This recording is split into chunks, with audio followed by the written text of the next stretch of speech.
다메섹에 있는 유대인들이 사울을 죽이기로 공모해서 이 사울이 굉장히 어려운 지경에 처하게 되었습니다. 그럴 때에 더더욱 어려웠던 것은 이 유대인들이 성을 지키는 군사들과 방백들에게 돈으로 매수해서 24시간 동서남북의 문을 철통 경비를 하니까 굉장히 곤란해진 거예요. 그때에 거기에 있는 그리스도인들이 묘안을 짜냈죠. 광주리에다가 밧줄을 묶어서 거기서 성으로 빠져나가는 그런 일을 합니다. 기가 막힌 전략이었습니다. 하지만 이것은 엄청난 수모겠죠. 그리고 나서 사울이 예루살렘으로 가게 되었습니다. 26절을 보면 사울이 예루살렘에 가서 그럽니다. 예루살렘에 왜 갔습니까? 또 무엇하러 갔지요? 거기에 있는 제자들과 형제들을 만나기 위해서입니다. 그러면 사울이 예루살렘에 간 때가 언제냐는 거예요. 회심을 하고 나서 바로 간 것인가? 아니면 얼마간의 시간이 지난 이후인가?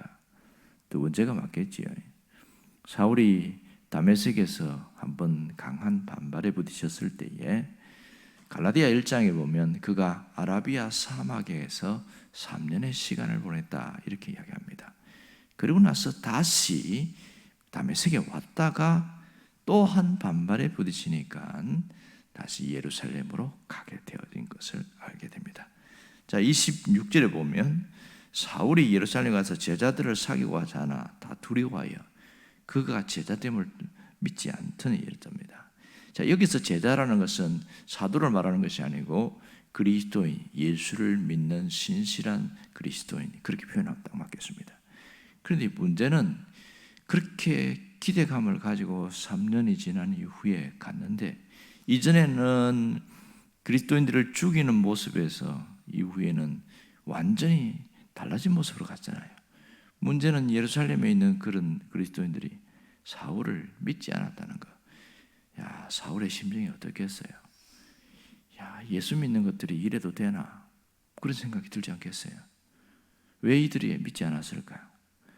불과 3년 전에 사울이 한 짓이 얼마나 충격이 컸던지, 그가 그리스도인이 됐다는 저 멀리서 소문은 듣기는 했지만 직접 그를 보고 나서 이게 진짜인가 아니면 간첩인가 스파인지도 모른다, 그런 불신이 그들 속에 있었던 거예요. 공적으로는 그가 믿었다는 얘기를 하면 그런가 보다 하지만 나는 그 사람과 가까이 대화하기 싫다, 이렇게 돼버렸어요. 그래서 사울은 얼마나 실망감이 심했을까. 나라도 그럴 것 같아요. 완전히 자기가 모든 것을 포기해버렸는데 예루살렘에 있는 그리스도인들이 다 기피하고 도망가고 그렇게 혼자 고립되어 있는 모습은 정말 비참하지요. 그런데 놀라운 것은 반전이 일어납니다. 28절을 보세요. 사울이 제자들과 함께해서 예루살렘을 출입하며 또 주 예수 이름으로 담대히 말하고, 이렇게 반전이 일어나는데 도대체 무슨 일이 있었길래 이렇게 반전이 일어났을까? 무슨 일이 있었어요? 여기에는 한 사람의 헌신이 있었습니다. 한 사람의 헌신. 사울을 홀대한 이 예루살렘 제자들이 그를 받아들이게 된 결정적인 이유는 27절 때문입니다. 바나바가 데리고 사도들에게 가서 그 다음에 뭐 이야기합니까? 이 사울이 어떻게 변화되었는지, 다메섹에서 복음을 전하다가 어떤 일을 당했는지 자세하게 마치 바나바가 자신이 본 것처럼 그렇게 이야기를 한 거예요. 그랬더니 사람들이 놀라죠. 이게 여기에 사도들에게 갔다 그러는데 누구에게 갔을까? 뒤에 보면 초대교회의 실질적 지도자였던 예수님의 동생 야고보와 베드로에게 갔다 이렇게 이야기합니다. 예수님의 동생 야고보는 야고보서를 쓴 사람이죠. 그만큼 초대교회에 강력한 힘을 가졌던 그런 사람이기도 합니다. 후에 빨리 순교당하기도 하고요. 이런 일이 있었습니다. 그러니 그 초대교회를 이끌고 있는 그들에게 영향력을 주게 되니까 그분들이 이 사람은 믿을 만합니다. 딱 한마디로 완전히 끝나버린 거죠. 이 놀라운 일이 있었습니다. 여기에 바나바의 역할은 굉장히 중요했어요. 그러면 왜 바나바의 말을 믿었을까? 그것은 우리가 바나바의 등장을 보면 무슨 일이 있는지 압니다. 바나바는 사도행전 4장에 나오는데 이 초대교회가 많이 어려울 때에 자기 고향에 있는 구브로, 지금 말하면 키프로스 섬이지요. 거기에 있는 땅을 팔아가지고 사도들의 발 앞에 두고서 이것으로 교회에다가 쓰도록 했어요. 그리고 그뿐만 아니라 이 사람의 별명이 위로의 아들이다 이렇게 나옵니다. 위로의 아들. 가는 곳마다 사람을 격려하고 위로해주고 따뜻하게 해주고, 그것이 이 사람에게 배어 있는 거예요. 그러니까 바나바가 보니까 이 사울은 진짜 믿을 만한 사람이라는 걸 알고 그렇게 가서 이야기를 했더니 그 바나바의 말에 권위가 실린 거예요. 그가 했던 삶이 그 바나바의 말에 힘을 실어주게 되었다는 걸 알 수 있습니다. 이렇게 불신하던 사람들을 동역자로 이끌게 되는 결정적인 것은 바나바의 역할이 얼마나 큰지 모릅니다. 후에 나오겠지만 나중에 바나바의 역할은 여기서 끝나지 않고 안디옥 교회에 그 사울을 또 초청해서 공동 목회를 하게 되지요. 엄청난 일을 합니다. 사울과 바나바는 약 한 20년간의 격차의 세월이 있어요. 그러니까 사울이 20대 후반이라고 그러면 바나바는 40대 후반입니다. 그만큼 차이가 있는데도 이 바나바는 넉넉한 사람이었죠. 오늘 여기서 우리에게 보여주는 메시지가 뭔지 아세요? 한 인간이 지니는 말의 무게는 그의 삶과 직결된다. 이걸 알아야 됩니다. 또 하나는 인간관계에서 새로운 미래는 그 말에 대한 신뢰로 형성이 되더라. 이걸 깨닫게 되죠. 오늘 여기서 바나바의 그 옹호와 보정으로 사울은 자신이 하는 말에 대해서 신뢰성을 갖게 되어지고 모든 사람들이 드디어 믿게 되는 그런 일이 생긴 것이죠. 자, 우리가 여기서 잘 생각해야 되는 것은 말의 능력입니다. 말은 살릴 수도 있고 죽일 수 있다는 걸 알아야 됩니다. 야고보는 그것을 잘 깨닫고 야고보서의 말에 대한 이야기를 하면서 야고보서 3장에 보면 마이너스적인 요소를 많이 이야기했습니다. 왜냐하면 그 당시 그리스도인들이 말이 너무 힘든 거예요. 함부로 말하고 막 자기가 하는 말이 독이 있는지 없는지도 생각 없이 말을 하는 사람이 너무 많은 거예요. 말을 함부로 하게 되면 거기에 독이 발려서 사람의 영혼을 강타합니다. 그 마음을 강타하기 때문에 엄청난 상처를 주게 됩니다. 그러면서 그런 사람이 하는 말이 나는 뒤끝이 없어 이럽니다. 자기는 뒤끝이 없는지 모르지만 그 말에 상처를 받은 사람은 어마어마하게 고통을 당한다는 것을 모르고 있는 거죠.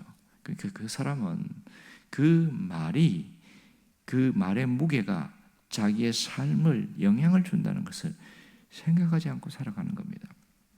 우리가 기억할 것은 말의 무게는 내 삶과 직결된다는 것을 알아야 합니다. 오늘 사울의 이 회심과 이 사울이 하는 말에 대한 부분을 잘 보면 진짜 회심한 거 맞거든요. 그런데도 사람들이 안 믿어주는 이유는 뭐예요? 그가 했던 일 때문에 그렇습니다. 불과 3년 전에 얼마나 예수 믿는 사람들을 많이 잡아서 옥에 가두고 죽게 했는지 끔찍한 일 저지른 그것 때문에 안 믿은 거잖아요. 말이 문제가 아니라 삶이 문제입니다.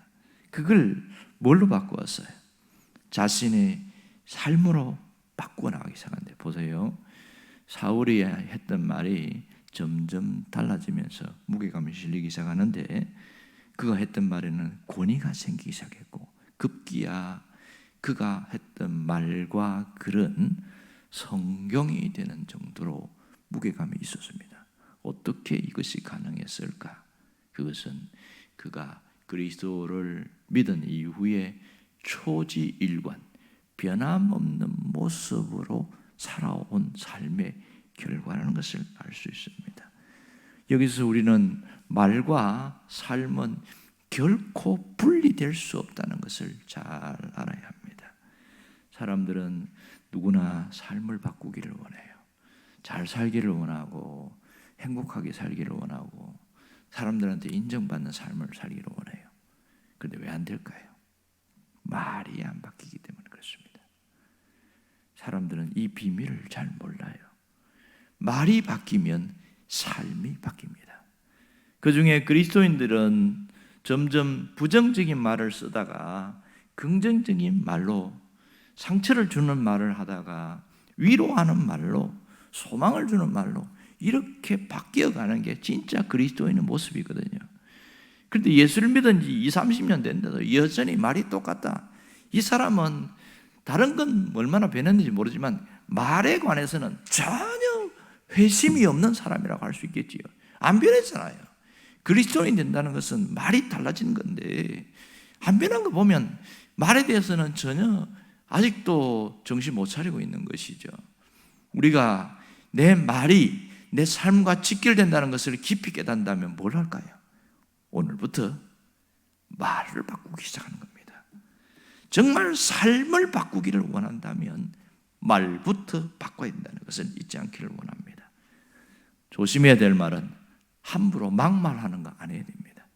성결난다고 자기 성결대로 오른다고 해서 또 옳은 말을 하는 것은 그것은 그리스도인의 말이 아닙니다. 막말하지 마시기 바랍니다. 되도록이면 경어를 쓰시기를 바라요. 높이는 말은 사람의 마음에 감동을 줍니다. 여러분, 그 두 가지만 기억하고 살아도 사람의 인격이 확 달라져 버려요. 좋은 말은 좋은 인생을 만듭니다. 하지만 악한 말은 인생을 나쁘게 몰고 갑니다. 내 인생이 이 모양이냐? 누가 그렇게 만들었어요? 내가 그렇게 만들었어요. 근데 우리는 말에서부터 꼬였다는 것을 생각하지 않고 살아가기 때문에 말을 안 바꾸게 된다는 겁니다. 할 말을 해야 할 때는 해야 되지만 꼭 조심할 것은 상처 주는 말을 하지 말자는 거죠. 이게 그리스도인의 모습입니다.